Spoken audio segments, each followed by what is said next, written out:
Alors, le résultat d'apprentissage aujourd'hui était d'apprendre à travailler ou à appliquer le cercle unitaire, comme voir dans des situations auxquelles il peut être utile, auxquelles il n'y aura pas nécessairement une réponse, pardon, auquel il n'y aura pas nécessairement comme c'est juste une situation générale, connaissance, compréhension. Là, on parle de mise en application.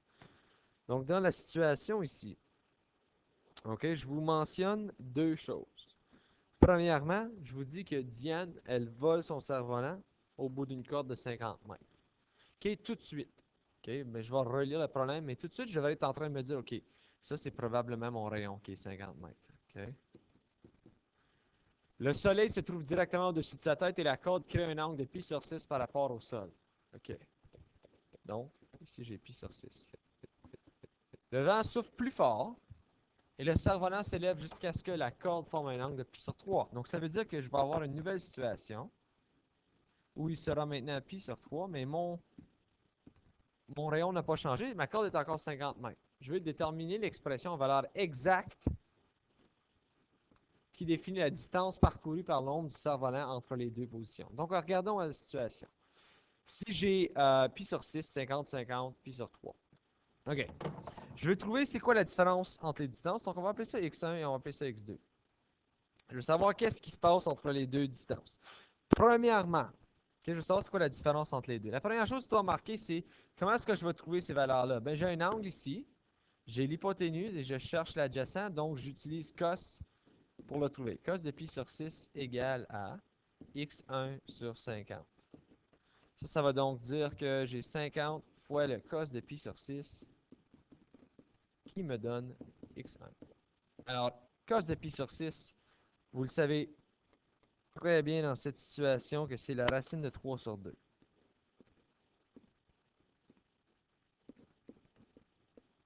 Et si jamais que vous voulez, vous pouvez, je le suggère d'ailleurs, c'est que vous pouvez simplifier. Ceci va donner 25, ceci va donner 1. Donc, j'ai 25 fois la racine de 3 qui est égale à mon x1. OK.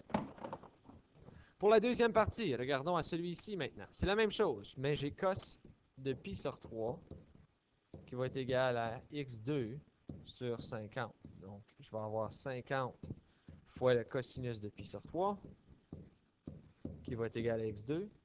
Cos de pi sur 3, c'est 1 demi, donc j'ai 50 fois 1 demi qui est égal à x2. Donc, 25 égale à x2. Pour trouver ma distance, je dois ensuite soustraire les deux, savoir c'est quoi la différence entre les distances. Donc, x1 moins x2. Ceci va me donner 25 racine de 3 moins 25. Si vous voulez, vous pouvez aussi le factoriser pour le simplifier, ce qui me donnerait 25 fois la racine de 3 moins 1. Voilà votre réponse finale. Pardon, ceci c'est en mètres de long.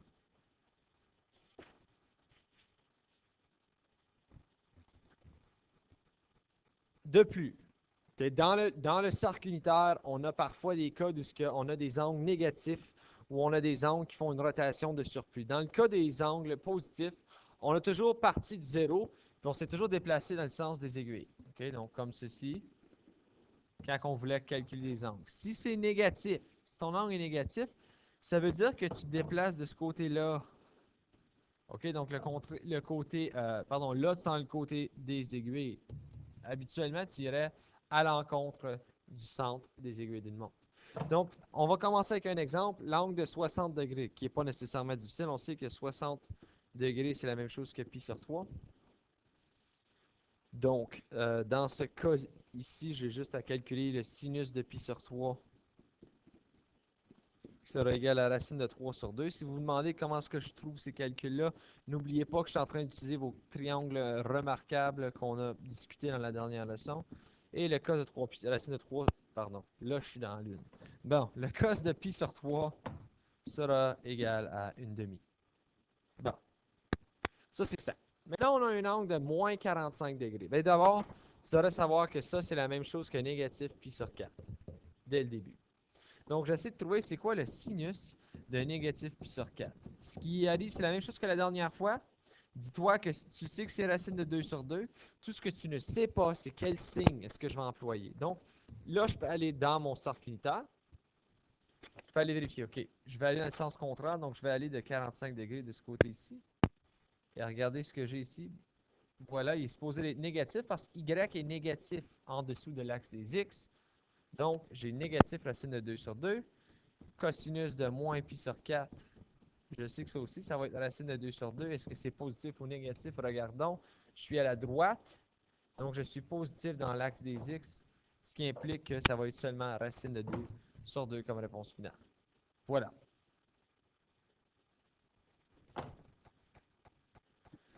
Parfois, par contre, puis je vous suggère ceci, on rencontre des situations comme négatif 7 pi sur 6, de ce que ça devient long de compter. Donc si je regarde 1 pi sur 6, 2 pi sur 6,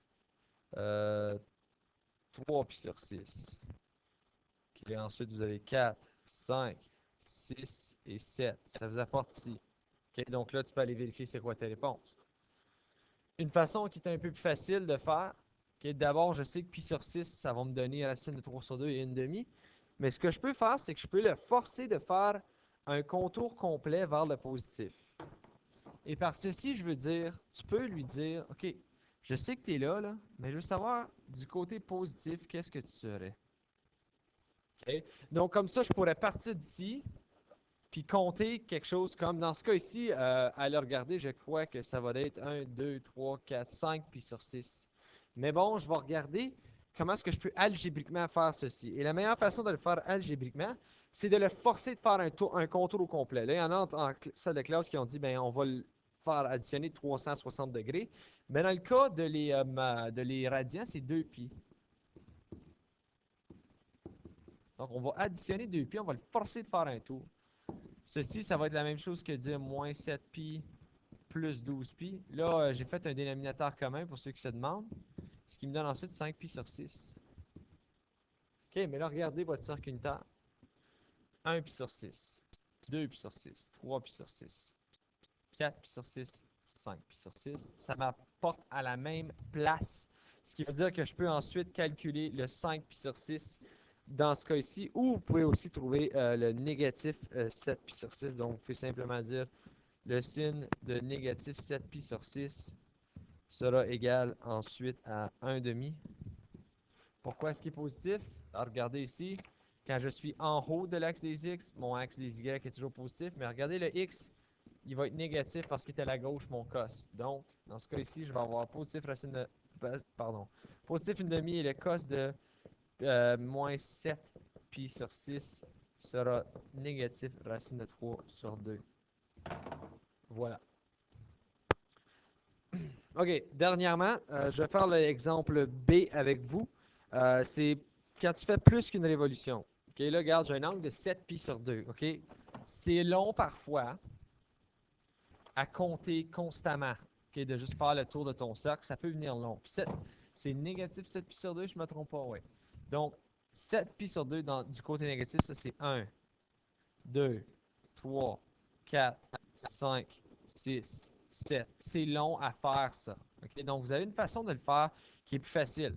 Tu peux partir de ta réponse et ajouter ou soustraire. Dans ce cas ici, je veux ajouter 2 pi. Okay? Donc, je suis en train de soustraire ou de ramener mon cercle de l'autre côté. Parce qu'on a vu tantôt que j'étais ici. Donc là, maintenant, je vais le ramener de 2 pi. On va voir ce que ça me donne. Je vais le ramener de 2 pi. Jusqu'à ce que ça me donne une valeur que je reconnais.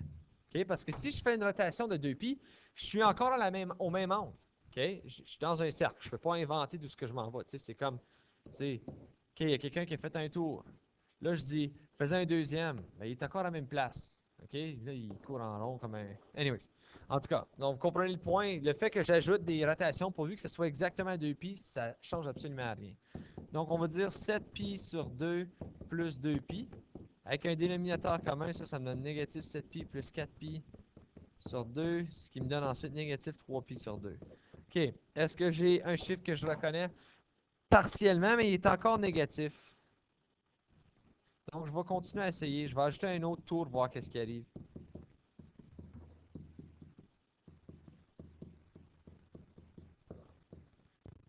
Ah, et voilà. Pi sur 2, j'ai même pas eu besoin de faire référence à mon cercle unitaire pour trouver qu'est-ce que c'est. Alors, je peux ensuite calculer tout de suite. Je sais que le sinus de moins 7 pi sur 2 est 1 et le cosinus de moins 7 pi sur 2 est 0 parce que je connais les valeurs de sin et cos à pi sur 2. Ceci met fin à la leçon. Si jamais vous avez des questions, n'hésitez surtout pas de m'envoyer un message sur Edmondo.